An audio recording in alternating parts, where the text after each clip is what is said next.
आम्ही शिराळा तालुक्यातील प्रश्न मांडून सरकारचं लक्ष वेधण्याचा प्रयत्न केला. सत्यजित देशमुख. आज आम्ही सरकारचं लक्ष वेधण्याचा प्रयत्न केला. शिराळा तालुक्यात वन्य प्राण्यांचा हैदोस सुरू आहे. शेतकऱ्यांना धोका निर्माण झालेला आहे आणि या अडचणी आम्ही मांडलेल्या आहेत. या वन्य प्राण्यांमुळे शेतकऱ्यांपासून ते गावातील नागरिकांच्या जीवाला धोका निर्माण झालेला आहे.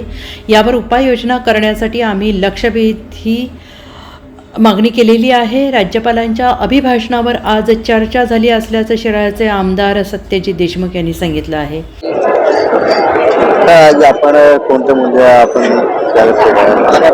आज औचित्याच्या मुद्द्याच्या माध्यमातून आज आम्ही सरकारच्या समोर सरकारचं लक्ष वेधायचा प्रयत्न केला की बाबा शिराळा विधानसभा मतदारसंघामध्ये खूप मोठ्या पद्धतीनं वन्य प्राण्यांचा हैदोस सुरू आहे.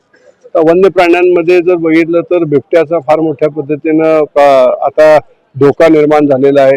त्याचबरोबर गव्यांचा फार मोठ्या पद्धतीनं शेतकरी यांना धोका निर्माण झालेला आहे.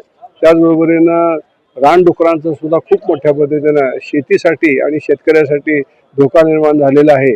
आणि ह्या सगळ्या असणाऱ्या अडचणीतनं ह्या अडथळ्यातनं शेतकरी शेती करतोय.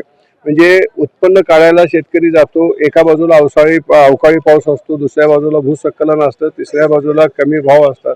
आणि त्याबरोबरीनं समजा जर वन्यजीव प्राण्यांचा मोठ्या पद्धतीनं जर समजा त्यांच्या शेतीचे नुकसान झालं तर तो तोटा भरून कुठं काढायचा आणि तो तोटा तर भरून काढू शकू आपण, पण जो जीविताला जर धोका झाला तर तो तोटा म्हणजे आयुष्यभर ते कुटुंब बसू शकतं. आणि म्हणून सरकारचं आम्ही लक्ष वेधलं. आज खेदानं मला सांगावंसं वाटतं की एक सर्जेराव मारुती खबाले म्हणून माझे एक सहकारी आहेत, ते रेटे धरणवरनं पेटला जात होते.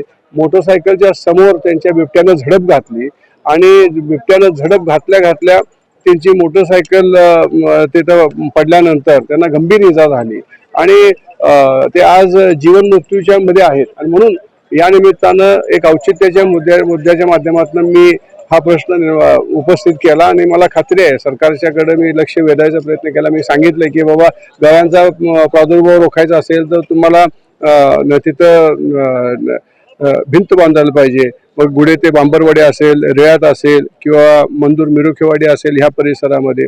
त्यानंतर समजा रानडुकरांचा प्रादुर्भाव रोखायचा असेल तर तुम्हाला तिथं त्यांना मारण्याच्या संदर्भातली परवानगी वन खात्यानं द्यायला पाहिजे. आणि बिबट्यांना ज्या ठिकाणी बिबटे सापडतील त्या ठिकाणी त्यांना तिथं उचलून एक बिबाट सफारी तुम्ही तयार करा आणि तिथं त्यांना हलवा तुम्ही.